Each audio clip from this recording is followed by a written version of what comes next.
presents School is Now in Session. Welcome to Homeschooled Podcast. Homeschool. The homeschool podcast. Why? Because he was homeschooled. It's time to document the journey. And welcome to Homeschool Podcast. That's how we like to start out the show with some dogs barking in the background. That ain't my dog. I apologize, people. My studio is back here with there's an alley behind us. It's all kinds of noises all the time. But anyway, I'm Agostino Zoida. I'm the host of the Homeschool Podcast. How the hell are you, everybody? It is great to have you back. Listen, it's National Apologize to a Conspiracy Theorist Day, okay? That's your new mission. Today, if you know a conspiracy theorist, call them up and just say, I'm sorry. Because we all know somebody who's been telling us this shit for a long time, and little by little, it's actually coming to the public eye, you guys. It's actually coming to the public eye. So all that shit that you said was crazy has ended up being true. If you know a conspiracy theorist, call them up and just be like, I'm sorry, bro. It's National Apologize to a Conspiracy Theorist Day. All right. Listen, you guys, we're gonna have a call-in guest. We're gonna have a comedian friend of mine, a funny young man named Stephen Haas. He's currently, I believe, if I'm not mistaken, in Chicago, Illinois right now, and I haven't seen him in a while. So we're gonna call him up and we're gonna check in on him. And there's a couple of things in my mind that I want to talk to him about, and I want you guys to be here for it because it's important to me. All right. Before we begin, this episode is brought to you by Share a Sale. Let me ask you guys a question. Do you have a podcast? Are you sitting there scratching your head going like, how do all these other podcasts get sponsors? I need a couple of sponsors. I need an opportunity to try to make some money off my podcast, especially right now I'm not working. I got you guys. I feel you. I was like you. I saw people who didn't even have numbers and listeners as high as I did, and they got sponsors. How does this happen? So listen, you guys, if you need a sponsor for your podcast, click the link in the description and sign up today for Share a Sale. It's completely free to sign up. You're going to fill out the application to become an affiliate. So what's going to happen is you're now an affiliate, and once you get approved, you'll go look through all these all these companies that are looking for podcast sponsorship, that are looking for not just podcasts. If you have your website, if you're a comedian or whatever you do, if you have a podcast, a website for your podcast, maybe you're a blogger, whatever. If you have all of the above, and you want to get some sponsorship, that's what you do. You sign up for Share a Sale, and you get sponsors, okay? Click the link in the description. It's free. Sign up today. If you have a business and you're thinking that you want somebody to, like a podcast or somebody who blogs, who has a following, you want them to start plugging your business, and you're going to pay them a percentage every time they recruit you people, same thing. Click the link in the description and sign up for Share a Sale. You're going to be signing up as a merchant. And if you have a podcast, you're going to be signing up as an affiliate. All right, you guys, click the link in the description and start getting paid. Also, this episode is brought to you by Puffy Mattress. Puffy Mattress is amazing, you guys. I told you 100 times already that I was having back pain after back pain with my old mattress. I tried a couple of those ones that get delivered to your house in the box, and I ended up returning them because I was still waking up with back pain. They told me, hey, give it some time, give it some time. It'll go away. And listen, I ain't got that kind of time. I need some rest. I need some sleep. We're dealing with nightmares in the daytime. When we go to sleep, we want to actually get some rest, because in the daytime, we're fighting savages. We're fighting stupidity. We're fighting everything that you can possibly imagine. We're fighting. We need our rest. We need our mind sharp. You understand? We need to be well rested. So I ain't got time to wait for 6 months before I get used to a shitty mattress. If it's a good mattress, it should work right away. And that's when I was turned on to Puffy Mattress. I switched to a Puffy Mattress. You guys, I wake up. I'm not bullshitting you. I wake up and I don't have back pain anymore. My bed is like my favorite thing in my house now. It's so comfortable. I get a good night's sleep, and it's as far as the memory foam mattresses that get delivered to your door in the box, it's America's number one choice. It's made in the USA, and I couldn't be happier with it. Right now, get $300 off your order by clicking the link in the description. Make sure you click that link in the description, and I'll get you $300 off your Puffy mattress. Plus, I can get you a free king-size pillow. a free king puffy pillow, which you guys, I don't know how I slept on any other pillow before. The combination with the bed and the mattress, I got the middle option. There's 3 different mattresses. I got the middle option because I don't like a firm mattress, but I didn't want their biggest one either. That was like 14 inches thick. I don't need a mattress that high. I got the middle one because the first one is a little firm, but that middle one's perfect for me. It's more like sleeping on a cloud. I love it, you guys. Check it out. Click the link in the description. And the best part is you're helping out the Homeschool Podcast. If you're looking for more ways to support this podcast, which we really would appreciate it, you can head to homeschooledpod.com. Click on sponsors, and you'll see all the products and services that sponsor our podcast. And you can click right on the banner of each one, and including the ones I've mentioned, Share a Sale and Puffy Mattress. Those links are there as well. And while you're there, head on over to the merch tab and pick up a t-shirt or a sticker or something to help support the Homeschool Podcast. We have a brand new t-shirt out, the Document the Journey series, and it is dope, you guys. Whatever you can do, even if it's just buying a sticker, the best way to support is purchasing some of our merch, because we don't make a huge large amount of money off that.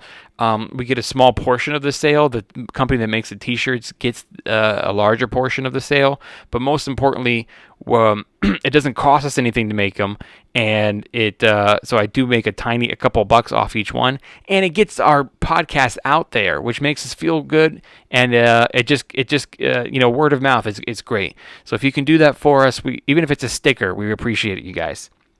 All right. So like I said, we have my buddy Stephen Haas, and I'm going to give him a call right now. Thank you guys for tuning in. Let's call Stephen Haas.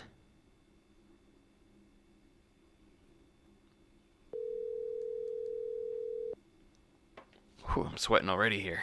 It's a hot day.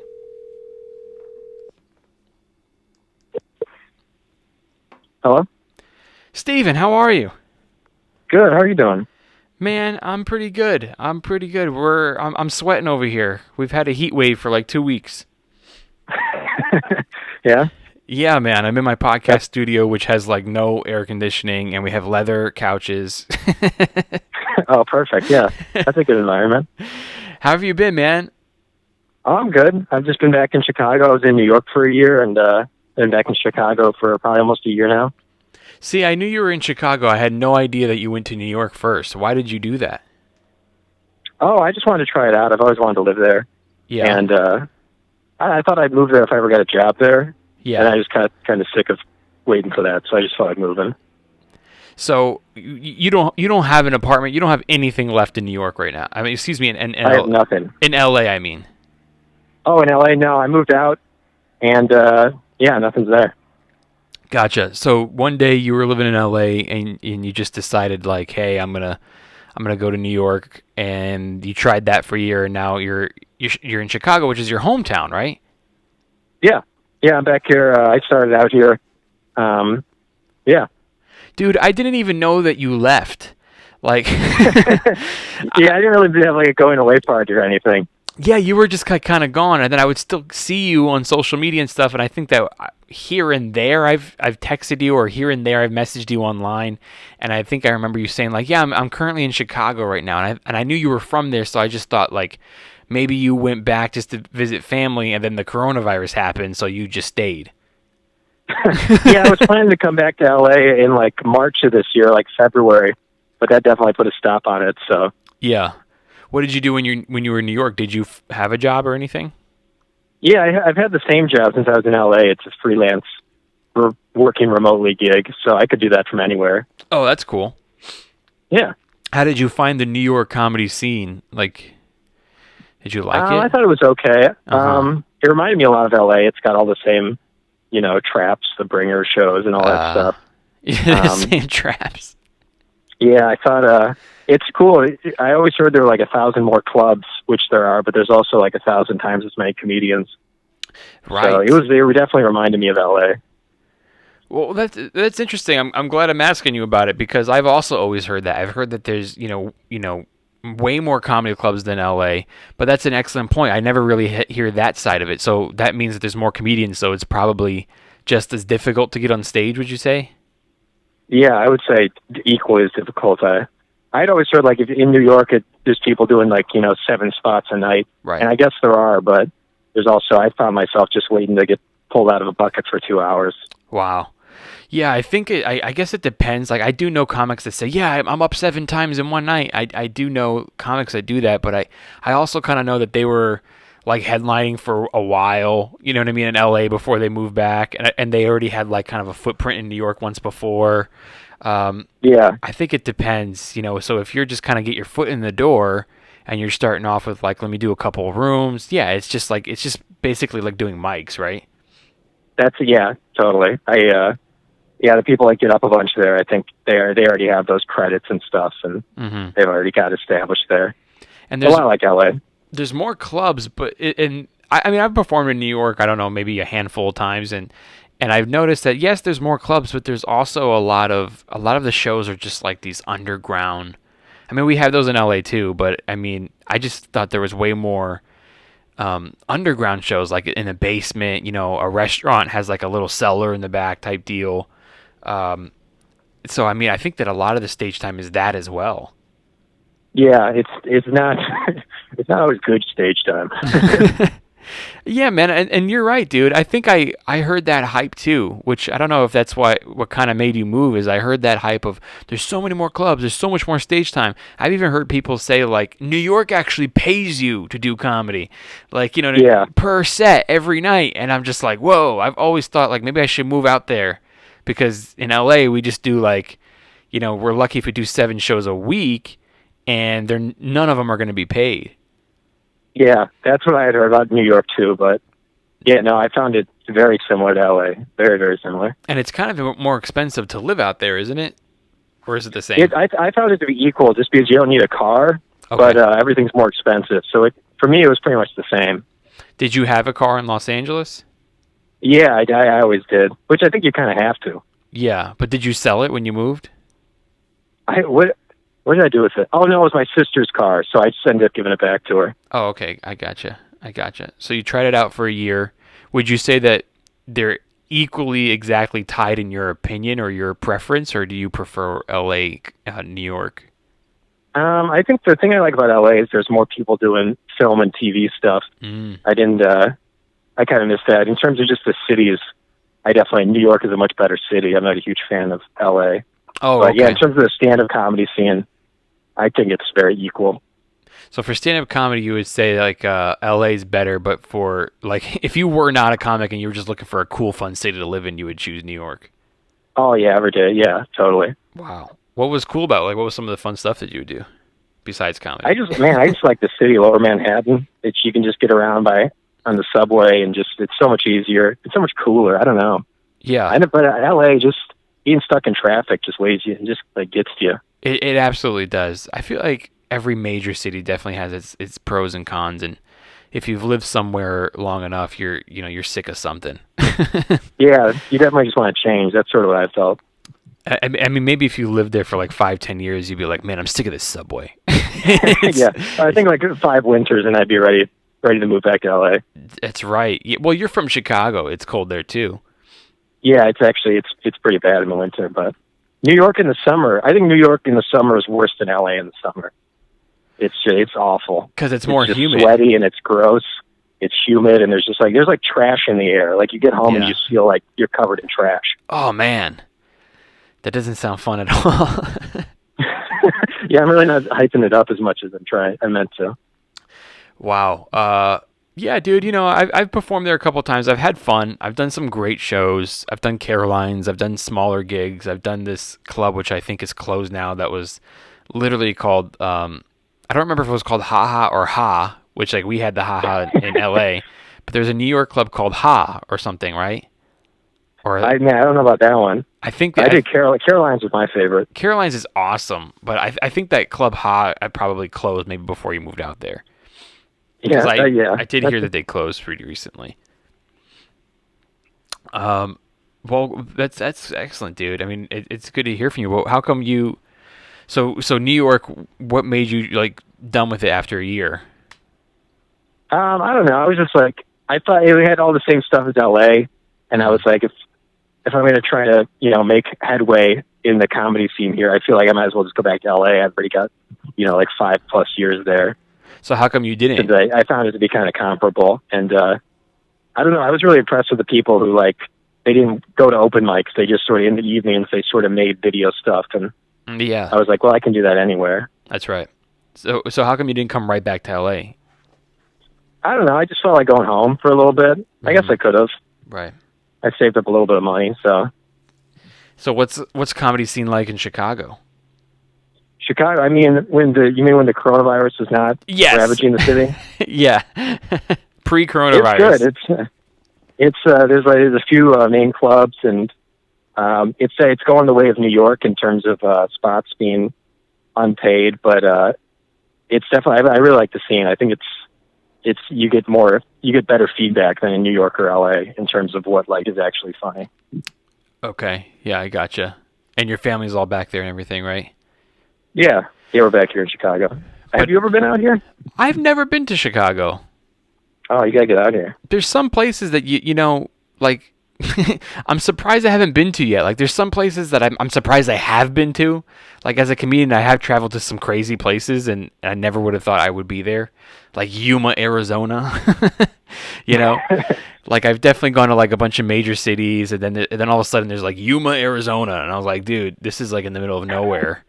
But you do little things like that. But I'm still surprised of some cities I haven't done, because they actually have a pretty cool comedy scene. Like Chicago, I have not done, and Colorado, I believe, has a couple of comedy clubs that I've also never been out there.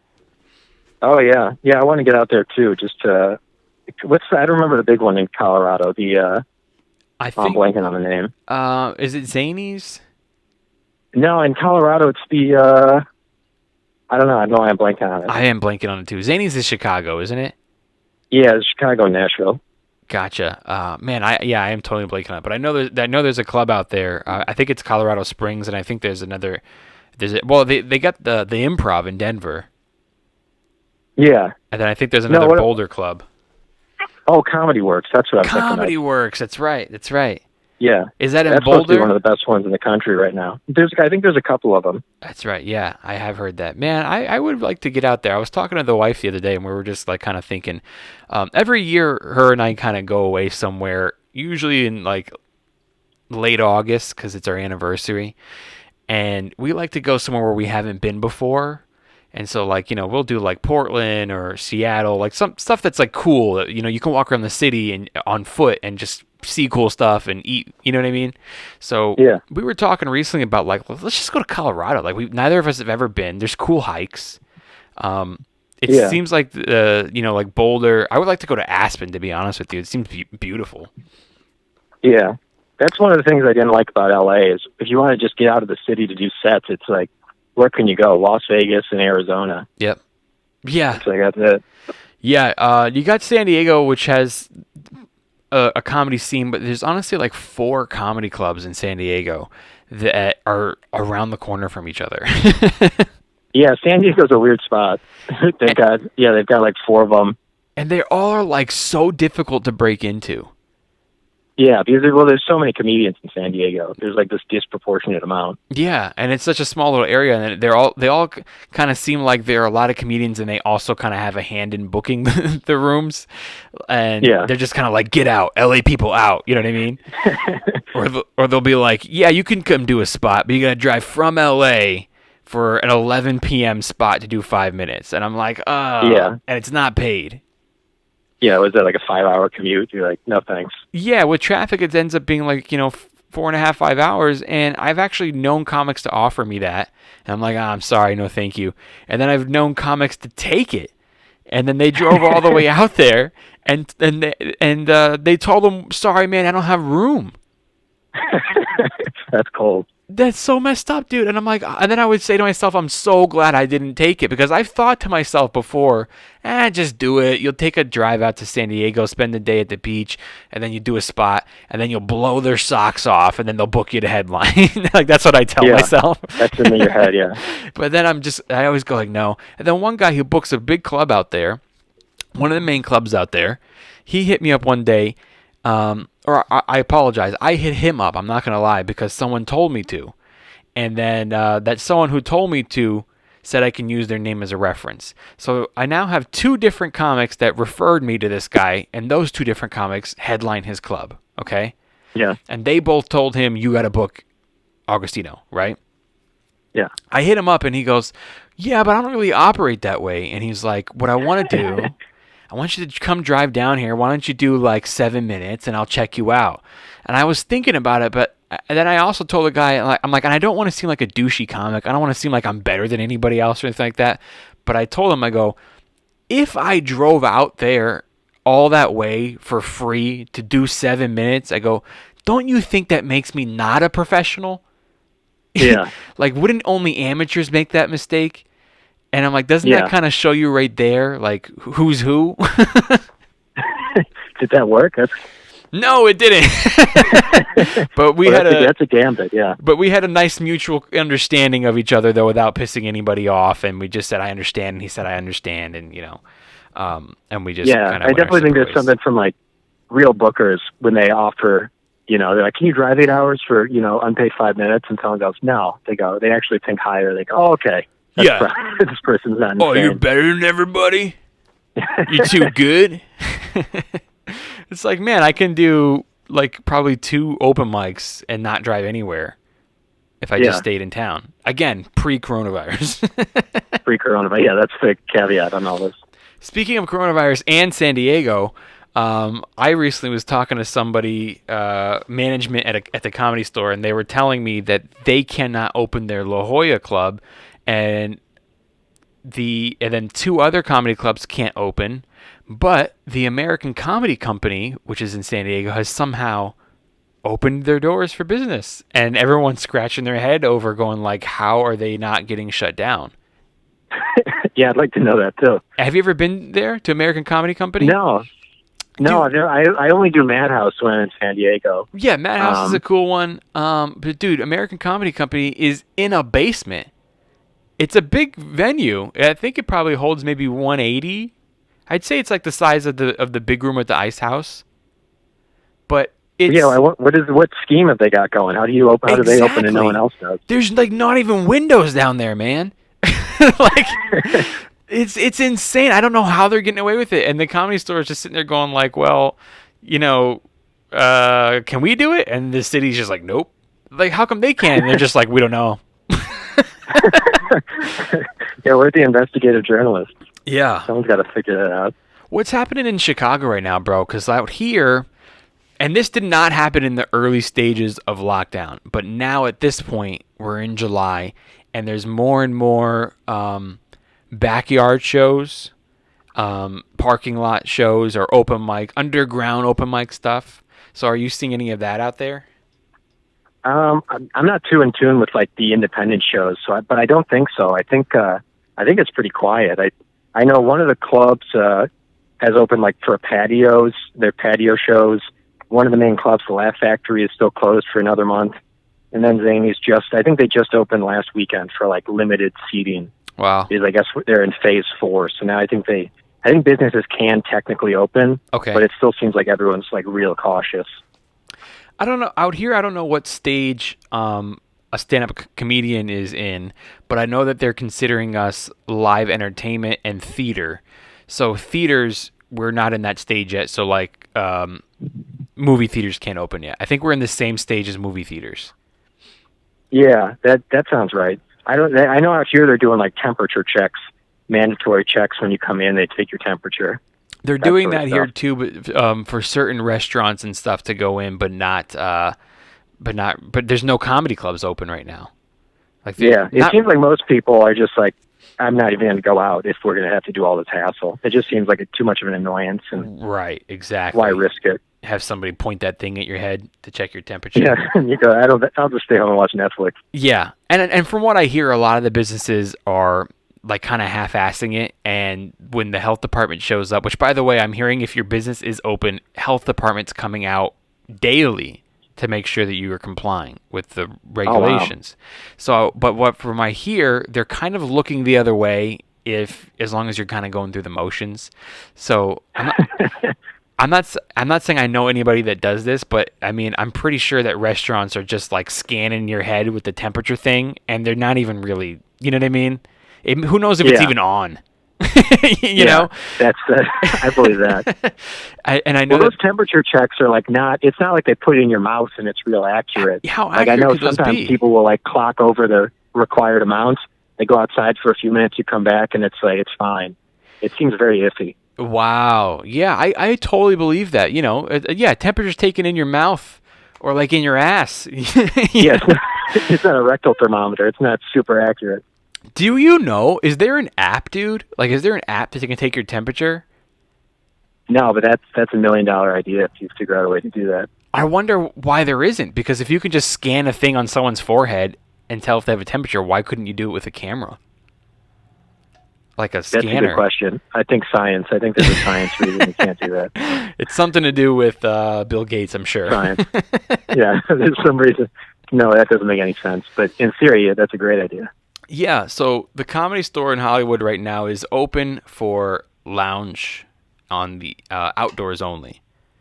Yeah. So here's what happened out here in LA. We were able to open bars and restaurants if you serve food. Don't ask me why. That was the rule, but that's the rule. Yeah. You got to serve food. I don't know. Like they're treating COVID like it's like alcohol. You know, you got to have food with it.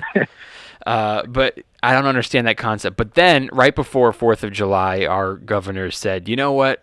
Everything's closing again unless you have outdoor seating. So any indoor operations are now closed. Like yesterday, we just closed gyms again. Yeah. But they are saying if you can or if you want to, you can drag some of your equipment out into parking lots and you can still operate. So that's where we're at right now. Yeah, I saw some pictures of the Comedy Store doing stuff in their parking lot.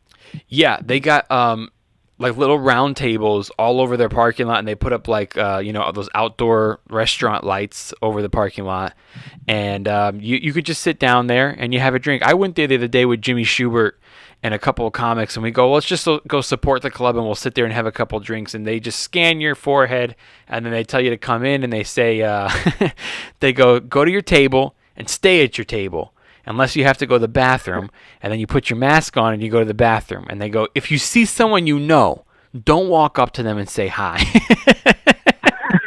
Yeah. Which, they're just doing what they're told. I ain't mad at them. But it's just funny, it's at the Comedy Store, of course you see everyone that you know. And they're like, just minimize movement. Just stay at your table. If you're drinking, you could take your mask off. Yeah. It's all kind of like a little bit of a joke to me, man. I just, I think they'll be fine. I think, they'll be fine. What you're saying, they'll be fine or everyone will be fine? I think they'll be fine. I think it depends. I don't know much about this, but whichever comedy clubs I think own the property they're on are going to be fine. I think it's the ones that are paying rent through all this that might not make it. Interesting. Yeah, that's interesting. Yeah, you might be right. But I also know that some of them are worried about losing their liquor license. Like they're threatening to take their liquor license away if they don't comply. Oh, yeah. In that case, it seems like it'd be better just to stay closed. Why risk it? It's a risk. It's a big risk. I was talking to our friend Jack Sr. at the Haha Comedy Club today, actually. And, we were talking about outside shows and stuff. And you've been to their new club, right, before you moved? Oh, yeah, definitely. Okay. I actually kind of like that outdoor stage they set up. That outdoor stage is dope. So he was saying, like, he kind of wants to at least do a mic out there, outside. And then I was, like, telling him, maybe you can, but maybe you should not use a microphone. I feel like your neighbors might complain that, they're not social distancing. And then, and then I told him, like, I go, like, bro, you're safer doing it inside and just locking the doors and not telling anyone what's going on in there. Comics are brutal, bro. Comics will be like, yeah, we'll keep it on the DL. Yeah, cool. Yeah, I trust that. But he was just like, I'm not doing that. He's like, it's way too risky. Yeah, no, I actually think I agree with Jack Sr. in this case. Yeah, I do too. I figured that they might have been the first club to be like, fuck it, we're doing underground comedy, But no, they're playing it smart. They're playing it safe. Dude, one of the reasons I wanted to have you on, I was thinking about you.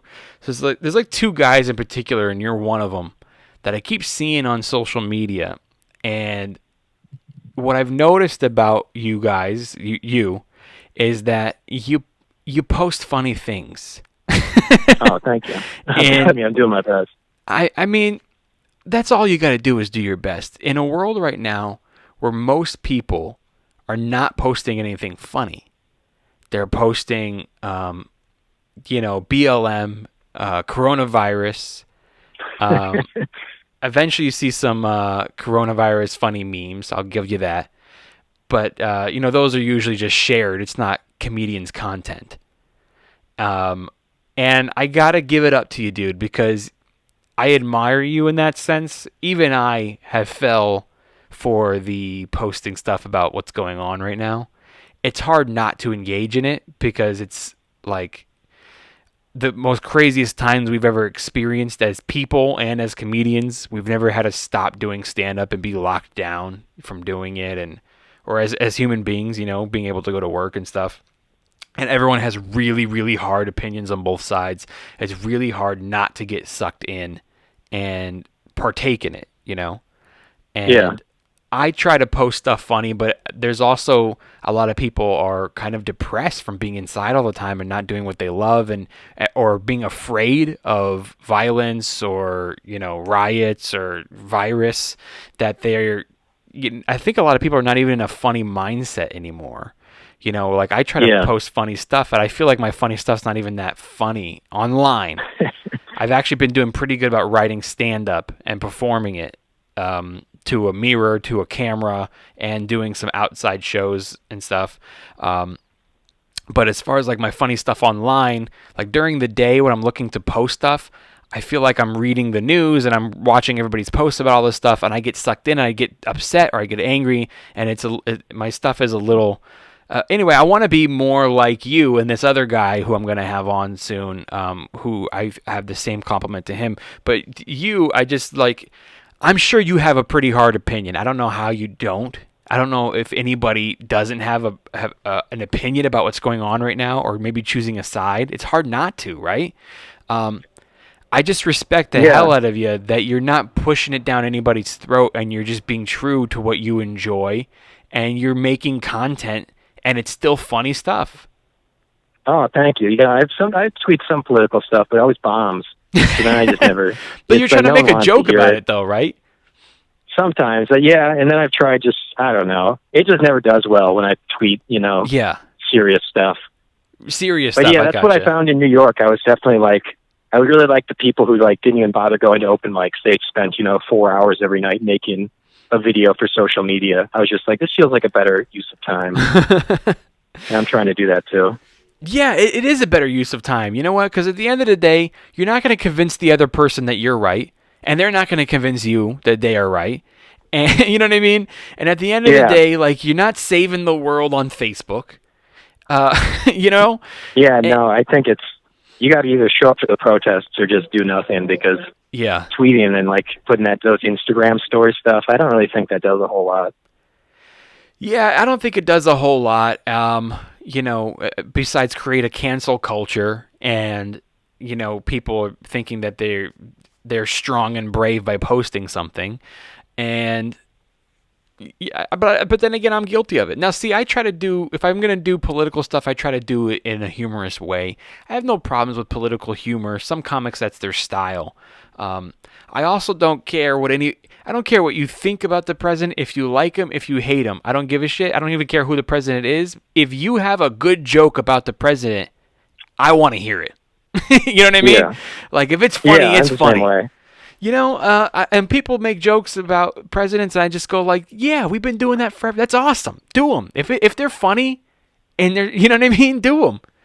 But anyway, it's just that. Anyway, that's my point. It's just I admire that you're just getting your content out there, man. And thank you. Yeah, I think political comedy, it's so hard to do properly. So few people are able to do it in a way that works.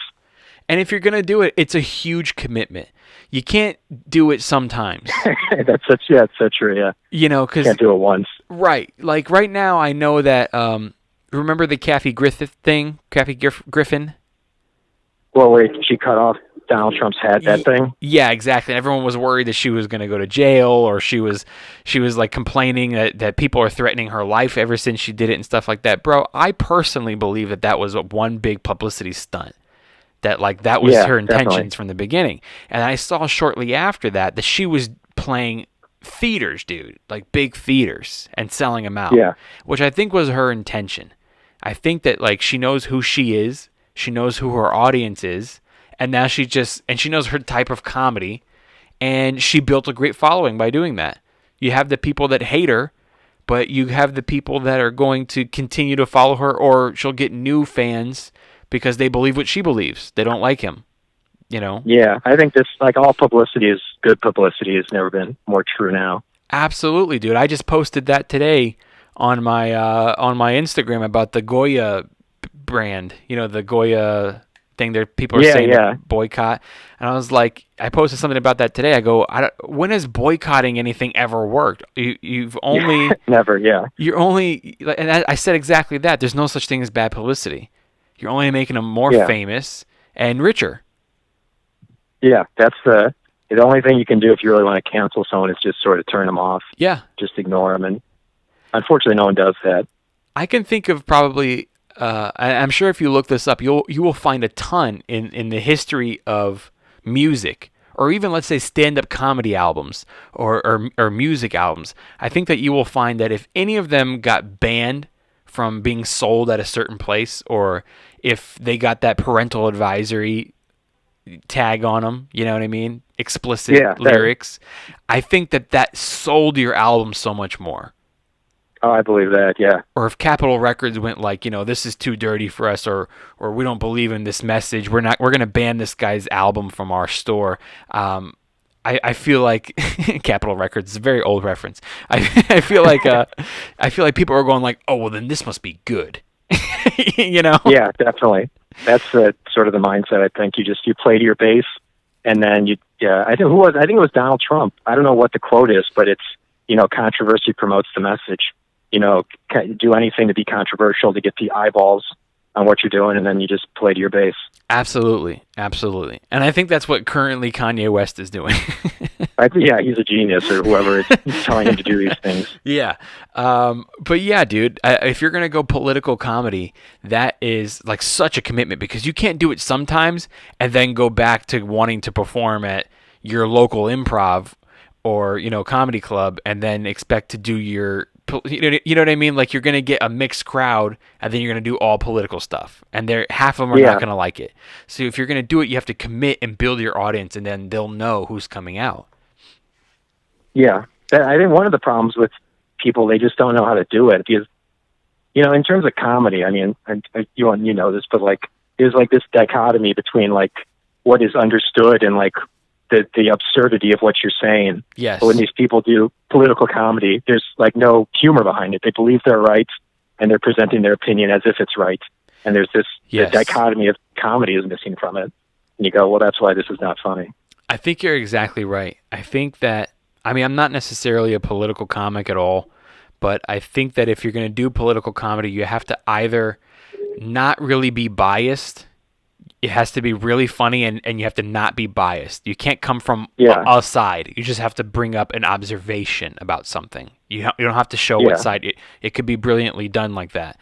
And I think that there's another thing that you can do. You have to I'm drawing a blank. I had it a second ago. But anyway, I think either you present yourself all of the absurdities, and I think Tim Dillon is someone who's doing that really well right now. Yeah, he's or great. you take the satirical approach like Stephen Colbert on the Colbert Report, where you're purposely wrong to present the opinion. Right. Sometimes it can be done from a left side or a right side, and what you should be doing, I think, is from the people. Just everyday people who live their life, and they're working class people that have kids, and they sit at home and watch what's going on in the world, and they have their view. You have to come from their point of view for the audience to relate, not from I'm a Democrat or I'm a Republican. I don't think you have to come from those point of views. Yeah, I think if you go, do you ever read the Babylon Bee, which has sort of gotten popular in the last year or two? It's this, no. It's The Onion, but they have a specifically conservative viewpoints, and it's terrible because, of course, they go into it with this ideology that conservatism is the correct, ideology, and then that informs the comedy, and as a result, it's just not as funny as The Onion. I think it's a really good example of how to do political comedy incorrectly. Gotcha. By the way, I remembered the other thing. Here's another little good rule of trying to do political humor, but I find that this works in anything. Political humor, racial humor, anything where you might offend somebody. I find that this is a great rule. You have to either make fun of the opposing as well, or make fun of yourself before someone else. Yeah, I think that sounds right. That's a good rule. So if you're going to do a joke about another race, first you open up with making fun of your race. Or if you're going to do a joke about women, maybe it makes women look bad, you can get away with it if you're smart and if you're charming, and you also have to open up with talking shit about men.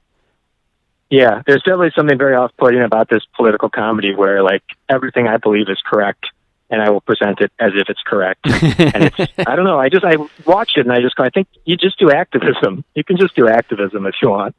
Yes. While we're on the subject, what did you think, if you saw it, I imagine you did, what did you think of Chappelle's thing he dropped on Instagram?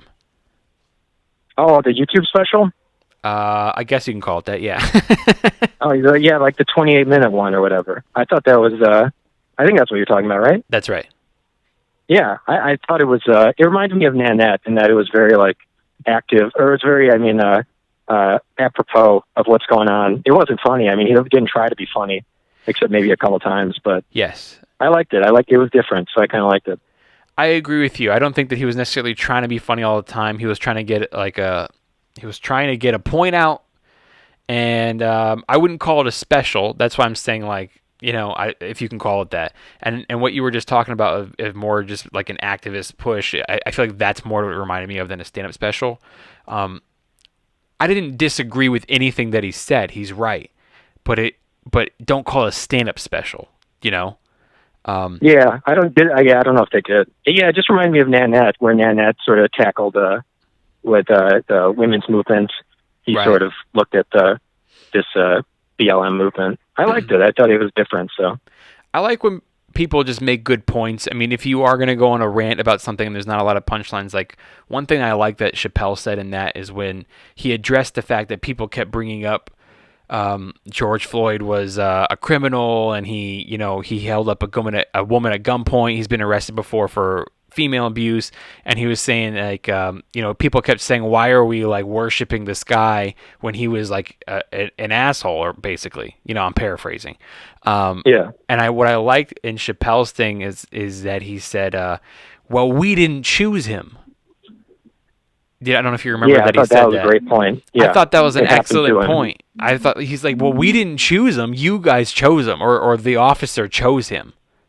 Yeah, he's the guy. I think that was what it was. I thought that was a good one. I just like when comedians make a point that you can't argue with. I don't care what side it's on. It's very sound. Like Bill Burr, I think in his late... Dude, did you watch Paper Tiger? No, I didn't watch that one. Paper Tiger is probably the best special of last year. Or I think it was this year or last year or whatever. Paper Tiger was brilliant. And one of the things in there that he says, what he was talking about, one day a woman becoming president, and he's like, it's going to happen. One day we're going to have a female president. And then a bunch of chicks were like, woo! And he was like, you don't even know her policies yet. He was just like, you just cheer because she has the same genitals as you. Which I love when people can be funny, or comics can be funny, and it's an argument you can't argue with. Yeah. And what's another example of that? John Mulaney's last special, he just goes in on colleges and college loans and stuff like that. He has a good amount of time on that, which is another thing that was just so brilliant and funny, and you couldn't argue with it. Yeah, okay. I don't think I saw that one either. But I know what you mean, and I agree. Yeah, dude. It's interesting. And then I feel like Chappelle is becoming the new Carlin. Yeah, definitely. I mean, there's. I feel like every generation has like 2 or 3 of these comics who reach like legend status, and they're just social and political commentators. Exactly. Like Carlin and Chappelle, or Chappelle reminds me so much of Carlin's career because it started out with like pure stand-up comedy, with hilarious specials. And then somewhere along the line, as time went on, they became very political, which is what I think is happening with Chappelle. Lenny Bruce, George Carlin, Louis C.K. prior to what happened. Right. Yeah, I feel like there's definitely a few comics who reached that legend status. Uh-huh. And I thought to myself when I first saw the YouTube special, if you will, of Dave Chappelle, I thought to myself, to be honest with you, dude, I was a little angry. I was a little angry when I saw it. I was angry because people were calling it a stand-up special.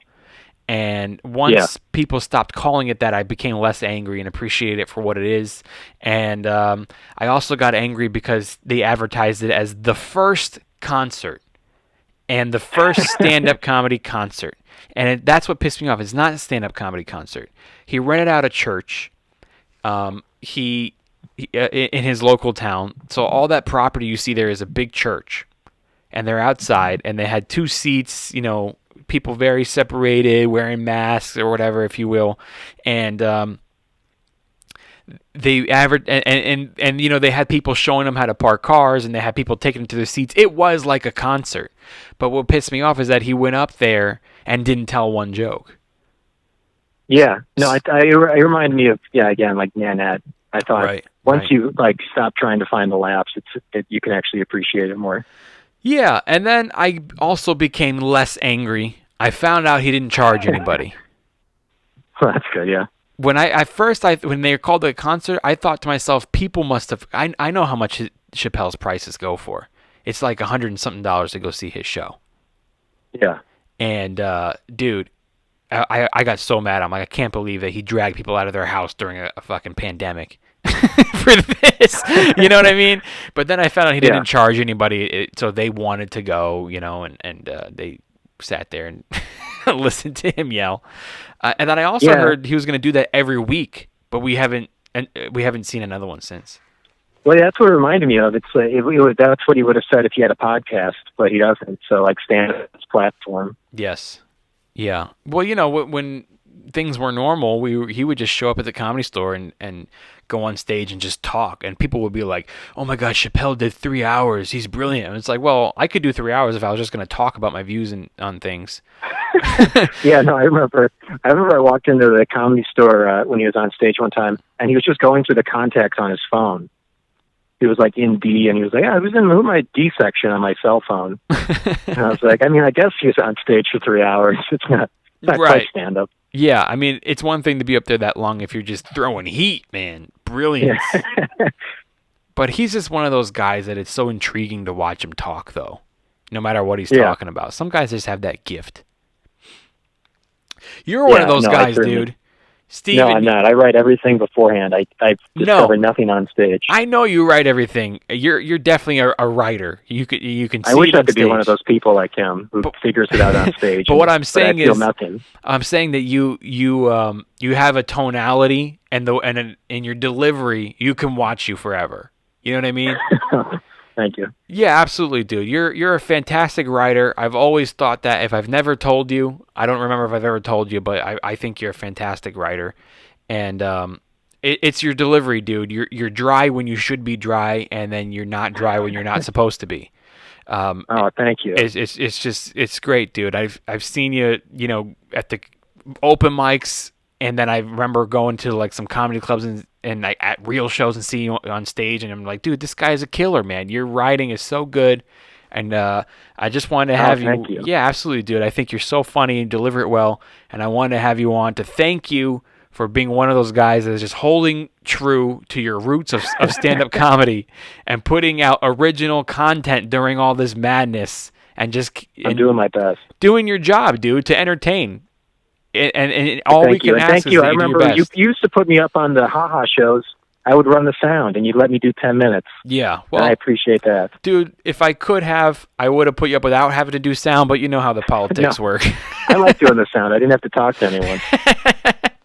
Well, man, I appreciate you calling into the podcast and talking to me for a little while, and it was really good to hear from you.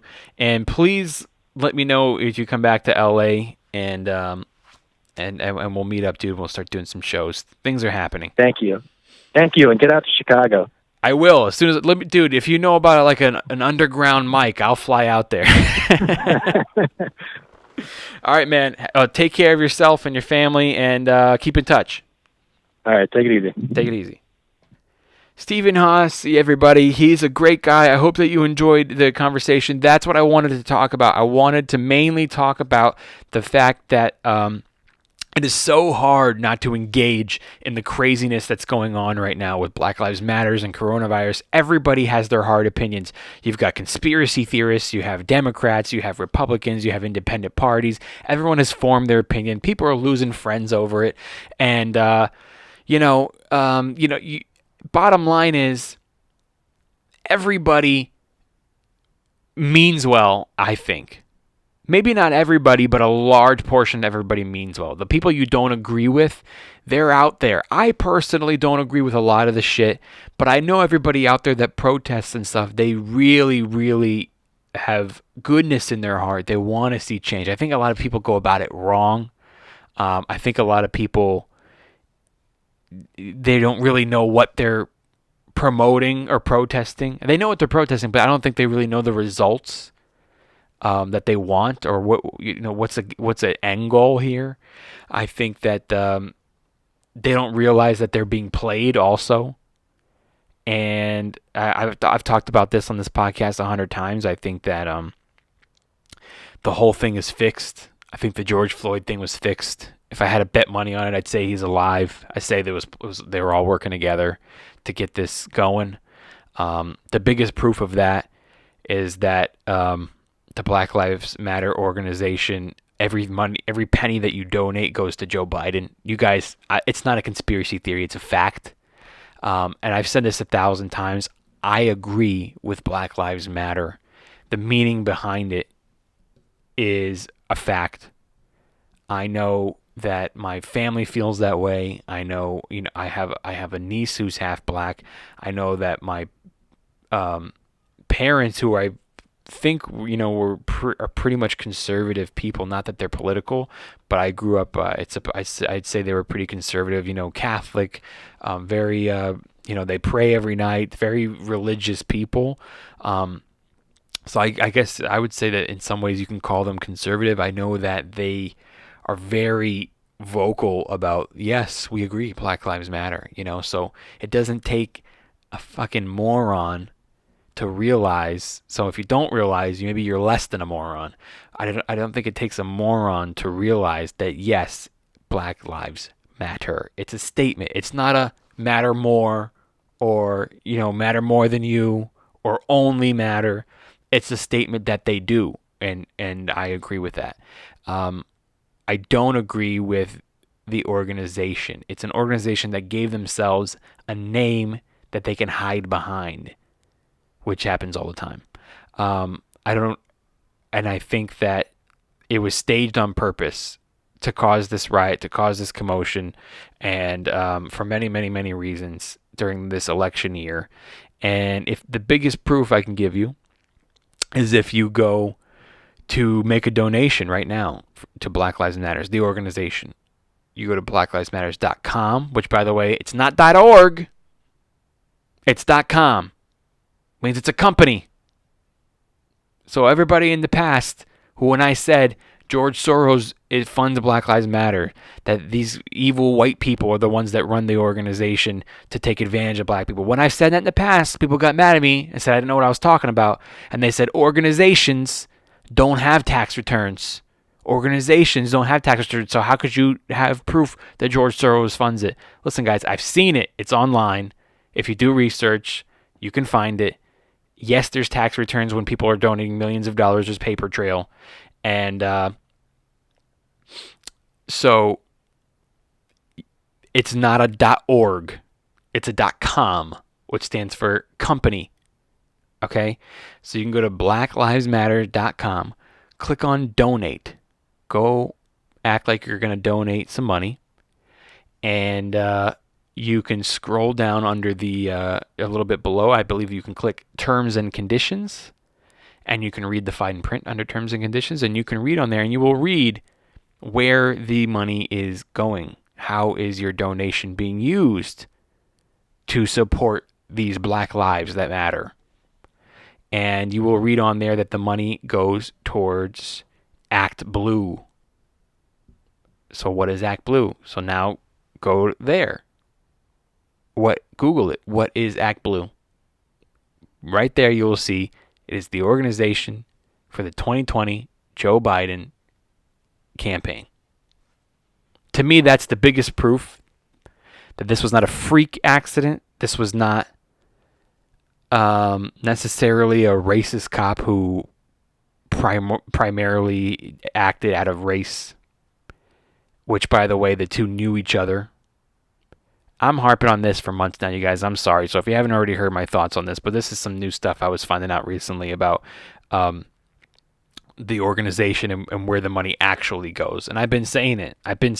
Like, guys, how does that money help? I don't know any black person that's got that money.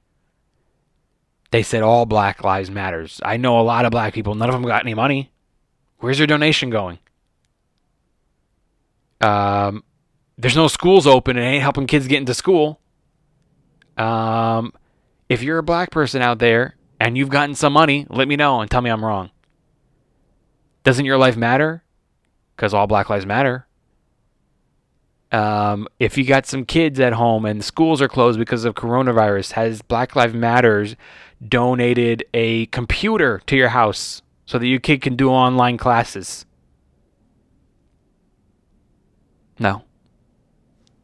Anyway, you guys, as you can see, I get involved. It is very difficult for me not to engage, and I tell myself all the time, you're a stand-up comedian. Your job is to entertain the masses, and I try my best. And when I go do live shows, I absolutely do that.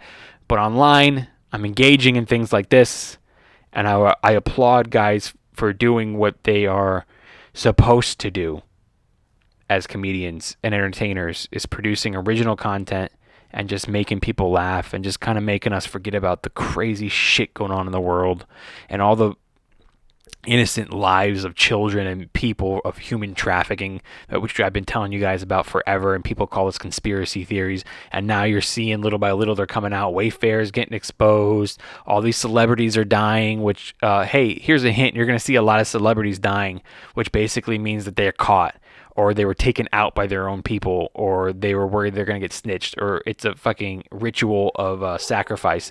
So, like, all this shit's going on, and it's super depressing to think about, and it's so much of it. You got Black Lives Matters, you got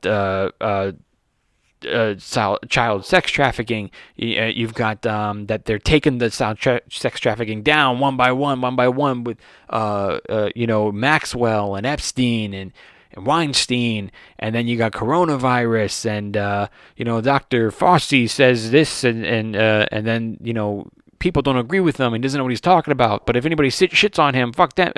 It's surrounding you. You need to every now and then go entertain yourself, have something happy, have something lighthearted, and I'm so thankful for the comedians that I know that haven't stopped doing that yet, and I am inspired to be more like them. I hope as an artist, whatever kind of artist you are or entertainer, I hope that you don't do what I do, and you can be better than me at making sure you share that to enlighten people's day and give them less fear and give them love and something entertaining to look at. I hope that you guys can go do that. I'm about to go do that right now. I'm going to go enjoy the rest of my evening being entertained, watching a fun movie, not depressing movie with my wife, having some dinner. And I hope that you guys have a great week and a great rest of your week. And I'll see you next time. Don't forget, Puffy Mattress, the link's in the description. Don't forget to get sponsors for your podcast. Share a sale, the link's in the description. It's free to sign up. What do you got to lose? I will see you guys next time. Homeschoolpod.com. Pick up a shirt. Check the sponsors. See you guys next time. Homeschool Podcast. Homeschool. The homeschool podcast. Why? Because he was homeschooled. I don't want to do that. Okay. I don't want to do that at all.